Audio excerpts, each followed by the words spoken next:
Ny fanambarana amin'ny fiverenan'ny tsenan'ny Agoa eto amintsika dia tsy maintsy misy ny fepetra ny raisin'ny fitondram-panjakana isorohana amin'ny mety fisian'ny osika amin'ireo entana mifamezivezy. Noho izany tombony maro no azon'i Madagasikara ao anatin'ity fiverenana lalam-barotra Agoa ity indray.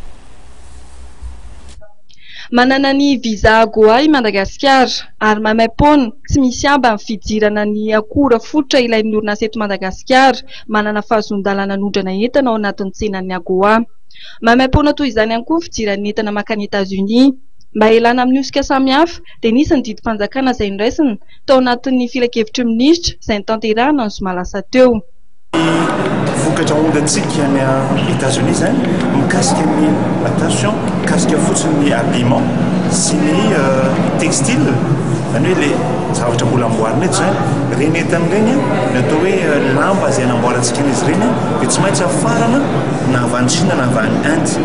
Iny zany mila fepetra manokana izay nanapahakevitra tao anatin'ny conseil des ministres efa vitany izy iny zany zao vita daholo nitaritasy nangatana zareo amerikanina ahafahantsika manondrana an'ireo textile reo sy manondrana an'ireo habillement reo amin'iny lafiny anankiray iny fotsiny zany nanaovana an'iny décret présidentiel iny. Nisokatra amin'ny orinasa rehetra ny fanondranana entana makany États-Unis ao anatin'ny tsenan'ny Agoa.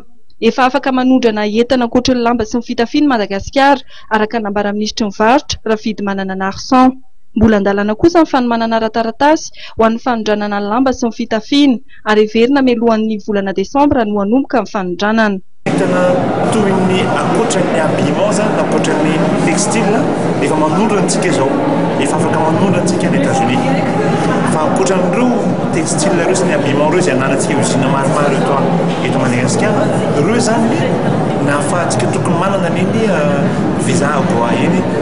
Tsy teny foana tompoko fa aloha mamiandry kely hoe efa kely sisa dia ahafahantsika voavita vao tamin'ny herinandro teo ny texte milaza an'izay dia alefantsika any amin'ny USTR any États-Unis zany dia tsy maintsy mamaly vetivety zareo. Ataontsika tsara angambany tsy mihoatra ny mois de décembre tsy voafetra zany ny taonazon'ny entana alefantsika fa tsy maintsy manaraka an'ireo fepetra maromaro ao anatin'ireo texte izay nataonay tamin'ny conseil des ministres farany. Orinasa rehetrarehetra orinasa izay mafeno ireo fepetra napetraka reo dia afaka mamondrana daholo inclusif. Ny fisokafan'ny tsenan'ny Agoa dia heverina hitondra asa mihoatra ny roa hetsy raha ny fanazavana ny enti-ministry ny varotra Rafidy Manana Arsan.